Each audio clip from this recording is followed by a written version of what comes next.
Gastrulation embryonic development में next stage हम लोग गैस्ट्रुलेशन की बात करेंगे। बहुत इम्पॉर्टेंट स्टेज है ये, बहुत एक्टिव स्टेज है ये गैस्ट्रुलेशन। यहाँ पर 3 जर्म लेयर का फॉर्मेशन होता है। एम्ब्रियो जो एपीब्लास्ट सेल्स होती है उसमें 3 जर्म लेयर का फॉर्मेशन होता है। ये बहुत ही एक्टिव और ड्रामेटिक स्टेज होती है, इस बात को याद रखिएगा। यहाँ पर गैस्ट्रुलेशन हम ये देखें कहाँ से, अगर आपसे ये क्वेश्चन पूछा जाता है गैस्ट्रुलेशन की बिगिनिंग कहाँ से होती है और गैस्ट्रुलेशन की एंड कहाँ पर होती है, ये बातें आपसे पूछी जाती है, ठीक है। और ये बहुत एक्टिव स्टेज होती है, ये भी आप याद रखेंगे। यहाँ पर देखिए जो हम लोगों ने इसके पीछे फिगर को देखे थे, अगर हम उसको देखें यहाँ पर, सपोज करिए कि ये हमने ये फिगर आप देखिए, फिर हम लोगों ने ये देखा था, ऐसे पहले समझ लीजिए। और ये हाइपोब्लास्ट की सेल्स थी और यहाँ पर ये जो लेयर बन रही है बेसिलर डिस्क कहलाती है, ये याद रखिएगा, वहाँ पर हम लोग डिस्कस नहीं किए।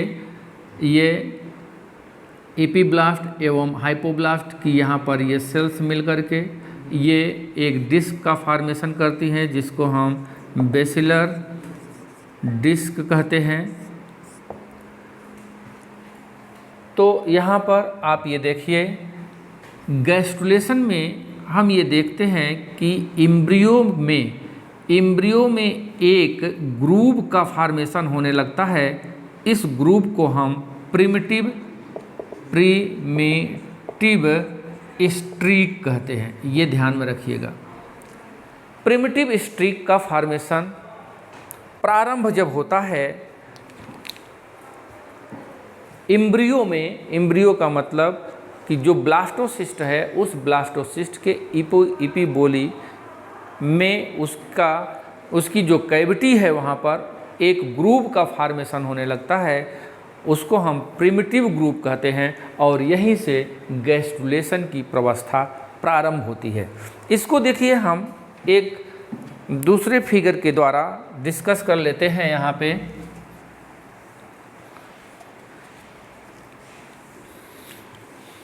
यहाँ पर ये देखें, सपोज करिए कि ये है ब्लास्टोसिस्ट,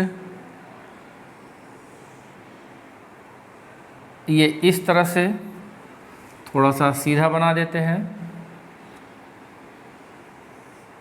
ये एपीबोली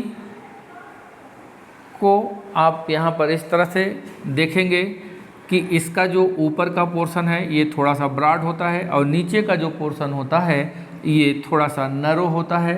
नीचे वाले पोर्शन को हम कहते हैं कॉर्डल रीजन और इसको हम कहते हैं सिफाइलिक रीजन। ये सिफाइलिक रीजन हुआ, ठीक है, एम्ब्रियो का। और यहाँ पर हम लोग ये देखते हैं इस रीजन में एक ग्रूव का फॉर्मेशन यहाँ पे ये हो गया। ये देखिए ये एक ग्रूव बन गई, इसी को हम कहते हैं प्रिमिटिव स्ट्रीक। ये देखिए गैस्ट्रुलेशन शुरू हो गया, प्रिमिटिव स्ट्रीक, और इसके ऊपर एक नॉब है, ये सिफाइलिक रीजन, कॉर्डल रीजन, और यहाँ पर प्रिमिटिव स्ट्रीक का फॉर्मेशन हुआ। इस तरह से हम लोग देखेंगे कि यहाँ पर हमको दिखेगा। और आपको पता है कि इसी के बाहर की ओर हम ये पाएंगे, ये देखिए इसी के बाहर की ओर ये जो लेयर होगी ये हाइपोब्लास्ट की होगी, इसको हम कहेंगे ये है हाइपोब्लास्ट। ये एपीब्लास्ट है, ये रेड से जो मेंशन है एपीब्लास्ट, और ये हाइपोब्लास्ट, ठीक। ये ग्रुप प्रिमिटिव स्ट्रीक कहला रही है। अब हम ये देखते हैं कि गैस्ट्रुलेशन जब शुरू होता है तो यहाँ की जो सेल्स होती हैं वो बहुत एक्टिव होती है। एम्ब्रियो की सेल्स बहुत एक्टिव होती हैं, इसमें मूवमेंट होता है। यहाँ पर क्या होगा, मूवमेंट होगा। अब ये देखें कि इसको हम एक सेक्शन के द्वारा देख लेते हैं। एक सेक्शन के माध्यम से देखें तो हम ये देखेंगे कि ये स्ट्रक्चर ऐसे होगी, यहाँ ये, फिर ये देखिए ये है ग्रूव है, ये सॉरी एक मिनट, ये रेड से बना दें, कन्फ्यूज़न नहीं होना चाहिए। ये आप समझ गए होंगे, ये एपिब्लास्ट लेयर है,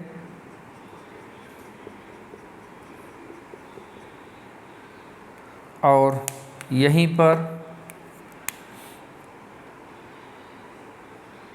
ये हाइपोब्लास्ट की लेयर आप देख लें, ये हाइपोब्लास्ट की लेयर है, और इसी को हम कहेंगे ब्लास्टोसील। ठीक है, ब्लास्टोसील।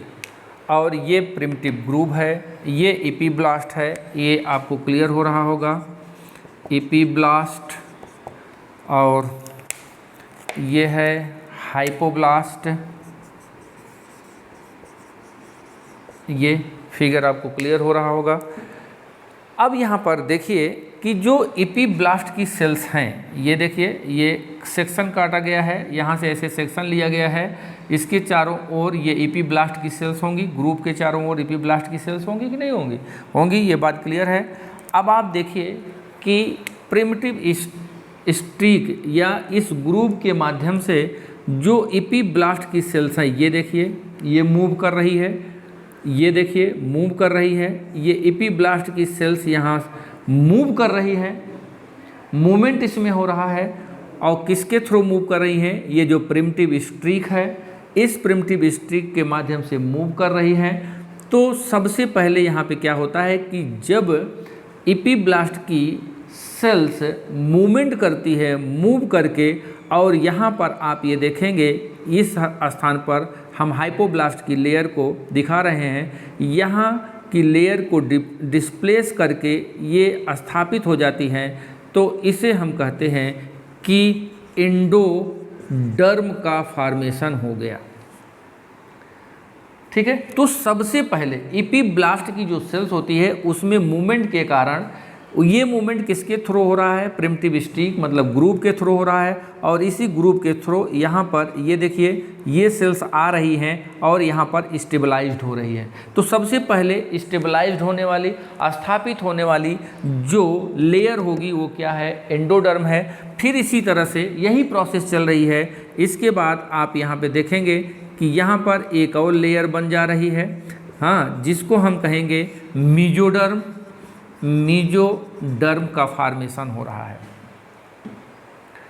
ठीक है, तो ये एंडोडर्म और मीजोडर्म, ये किसके मीजोडर्म और एंडोडर्म है, ये एम्ब्रियो के मीजोडर्म है और एंडोडर्म है, एक्स्ट्रा एम्ब्रियो के नहीं, एम्ब्रियो के एंडोडर्म और मीजोडर्म है। इसी तरह से हम ये देखेंगे कि इस माइग्रेशन के दौरान अब जो शेष सेल्स बच जाती है उसको हम एक्टोडर्म कहते हैं। ये सपोज करिए एक्टोडर्म हो गई। रिमेनिंग जो सेल्स होती है वो जो लेयर बनाएगी उसको हम एक्टोडर्म कह रहे हैं। तो हम लोगों ने ये देखा कि सबसे पहले कौन सी लेयर बनी, ये बनी, इसके बाद ये बनी, फिर सबसे बाद में यहाँ पर रिमेनिंग जो सेल्स रहती है वो यहाँ पर एक्टोडर्म का फॉर्मेशन कर दे रही है। धीरे धीरे यहाँ पे आप ये चीज़ यहाँ जान लीजिए, ये बहुत इम्पॉर्टेंट बात है कि जैसे जैसे यहाँ पे माइग्रेशन हो रहा है, ये जो ब्लास्टोसील कैविटी है, ये ब्लास्टोसील कैविटी इस मतलब लेयर के स्थापित हो जाने के कारण यहाँ पर ये समाप्त होने लगती है, ये कैविटी ख़त्म हो जाएगी। तो जब ये cavity migration of the cells के कारण ये यहाँ से समाप्त हो जाएगी, हट जाएगी, विस्थापित हो जाएगी, नहीं रहेगी, तब हम ये कहेंगे कि यहाँ पर गैस्ट्रुलेशन प्रोसेस समाप्त हो गया। तो एंड ऑफ द गैस्ट्रुलेशन किसे कहेंगे? एंड ऑफ गैस्ट्रुलेशन उसे कहा जाएगा जब माइग्रेशन ऑफ द सेल्स होंगी और एम्ब्रियनिक लेयर का फॉर्मेशन हो जाएगा, तीनों एम्ब्रियनिक जर्म लेयर बन जाएंगी और ब्लास्टोसील कैविटी यहाँ पर डिजेनरेट कर जाएगी, ऑब्लिटरेट कर जाएगी, तो हम उसको कहेंगे कि गैस्ट्रुलेशन की प्रावस्था यहाँ पर समाप्त हो गई है। ठीक है, तो ऐसी स्थिति में हमें देखने को क्या मिल रहा है, अब आप ये देखेंगे कि ब्लास्टोसील यहाँ पर फिनिश हो जाएगी। इस ब्लास्टोसील के स्थान पर हम ये देखेंगे कि एक छोटी सी कैविटी बची रह जाती है जिसको हम कहते हैं आर्केंट्रॉन कहते हैं। क्या कहेंगे? आर्केंट्रॉन कहते हैं। तो ब्लास्टोसील के रिप्लेस करने के बाद एम्ब्रियो की कैविटी होती है उसको हम आर्केंट्रॉन कहते हैं। ये हमको मिले। और यहाँ पर जो ब्लास्टोसील जिस पोर के द्वारा ओपन हो रहा है वो पोर एनस का फॉर्मेशन करेगा। तो यहाँ पर याद रखिएगा ब्लास्टोसील पोर, या हम इसको डार्सल पोर कहते हैं, डार्सल पोर के द्वारा एनस का फॉर्मेशन हो रहा है, इस बात को याद रखिएगा।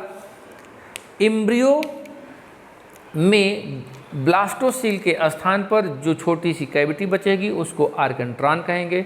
इसे गट ऑफ एम्ब्रियो भी कहा जाता है, याद रखिएगा। इसको हम क्या कहेंगे? Gut of embryo. Gut of embryo किसे कहा जाएगा? तो आप कहेंगे, क्या कहेंगे? आर्केंट्रॉन को कहेंगे। ठीक है, तो यहाँ पर हम लोगों ने गैस्ट्रुलेशन में ये देखा कि गैस्ट्रुलेशन को अगर हम देखें, it is more active stage. दूसरी बात हम यहाँ पे देखेंगे, यहाँ पर हम ये देखते हैं कि इट इज़ ड्रामेटिक स्टेज। कभी कभी ये भी बात पूछ लेता है। और बिगनिंग ऑफ द गैस्ट्रुलेशन कहाँ से स्टार्ट होता है? तो हम ये कहते हैं कि ये प्रिमिटिव स्टेज से होता है। यही स्टेज ऐसी है गैस्ट्रुलेशन की जहाँ पर इपीबोली एंड इम्बोली जैसी घटनाएं घटती हैं।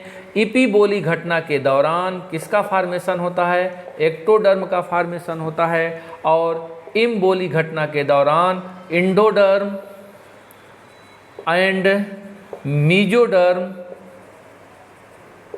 का फॉर्मेशन होता है। यहाँ पर इम्बोली में आप ये देखेंगे इनवोल्वुलेशन, कहीं कहीं पर इन्वेजिनेशन शब्द पढ़ते हैं, कहीं कहीं पर इन्वोवुलेशन घटना पढ़ते हैं।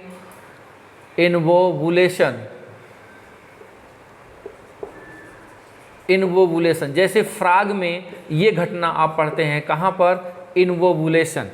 ठीक है, इन्वोवुलेशन की घटना आप फ्रॉग में पढ़ते हैं, जैसे इन्वेजिनेशन की घटना आप जो है इकाइनोडर्मेट्स में पढ़ते हैं। तो ये फ्रॉग में आपसे पूछा जा सकता है कि इन्वोवुलेशन घटना कहाँ पर घटित होती है? तो आप ये कहिएगा कि गैस्ट्रुलेशन स्टेज में घटित होती है। इपीबोली और इम्बोली घटनाएं कहाँ पे घटित होती हैं? तो आप ये बताइएगा गैस्ट्रुलेशन के दौरान घटित होती हैं। और इसी के दौरान यहाँ पर 3 जर्म लेयर का फॉर्मेशन होता है।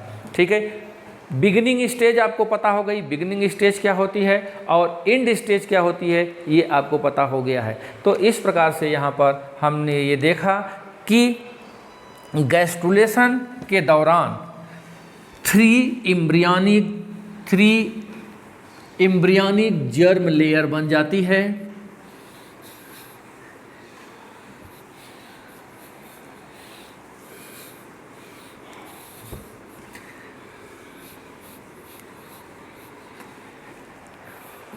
अर्थात जो यहाँ पर देखें एक चीज़ और पाएंगे, डिलेमिनेशन प्रोसेस कहाँ पे है, डीलैमिनेशन प्रोसेस इम्ब्रियो में घटित हो रही है। अर्थात यहाँ पर क्या हो रहा है, एक इंडोडर्म, मेजोडर्म, एक्टोडर्म ये सेटअप हो रहे हैं, इनका फॉर्मेशन हो रहा है, ये फिर से ये एक नए रूप में यहाँ पर स्थापित हो रहे हैं। इसी घटना को हम कहते हैं डीलैमिनेशन। ठीक है, तो ये घटनाएं कहाँ पे घटित होती हैं, गैस्ट्रुलेशन के अंतर्गत। तो फाइनली हम क्या पा रहे हैं कि जो इपी ब्लास्ट था, इस इपी ब्लास्ट से इम्ब्रियो बना और इस इम्ब्रियो बन गया और इस इम्ब्रियो में 3 जर्म लेयर का फॉर्मेशन हुआ। कौन कौन से, एक्टोडर्म, मेजोडर्म और एंडोडर्म का फॉर्मेशन यहाँ पर हो गया। ये इम्ब्रियो के ये पार्ट बन गए। अब जब ये 3 जर्म लेयर का फॉर्मेशन हो गया, अब हमको ये देखना है कि इसमें अब हम नेक्स्ट टॉपिक पढ़ेंगे ऑर्गेनोजेनेसिस। ऑर्गेनोजेनेसिस में क्या होगा कि एक्टोडर्म से किस आर्गन का फॉर्मेशन होगा, मेजोडर्म से किस आर्गन का फॉर्मेशन होगा, एंडोडर्म से किस आर्गन का फॉर्मेशन होगा। तो ये हम लोग जब पढ़ लेते हैं तो ये कहलाता है ऑर्गेनोजेनेसिस कहलाता है। ठीक है, तो अब हम लोग ऑर्गेनोजेनेसिस को डिस्कस करें। कुछ चीज़ों को ही हम डिस्कस करेंगे क्योंकि आप लोग ये जानते हैं कि कौन सा आर्गन किससे डेवलप हुआ है।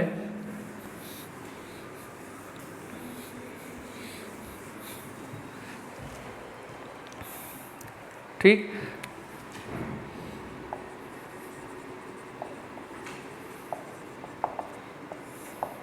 ऑर्गेनोजेनेसिस यहाँ पर देखिए, एक्टोडर्म से क्या बनेगा, सोचिए, ब्रेन हमारा मस्तिष्क है और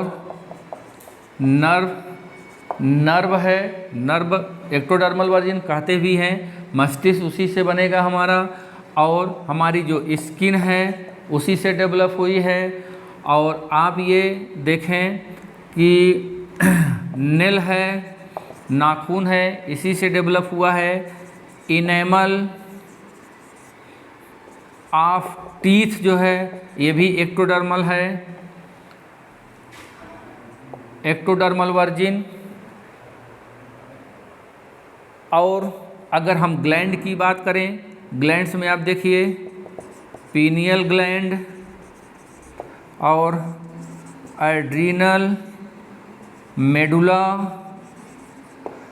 और posterior lobe of pituitary gland, ये सब हम देखते हैं कि इनकी जो उत्पत्ति हुई है एक्टोडर्मल हुई है, प्रोक्टोडियम एंड स्टोमोडियम।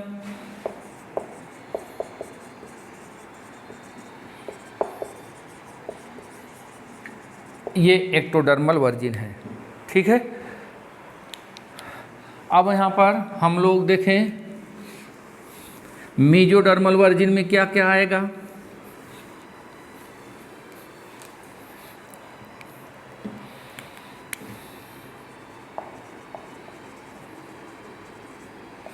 मेजोडर्मल यहाँ पर हम देखेंगे जैसे हमारा हार्ट है, हमारी किडनी है और डर्मिस ऑफ स्किन है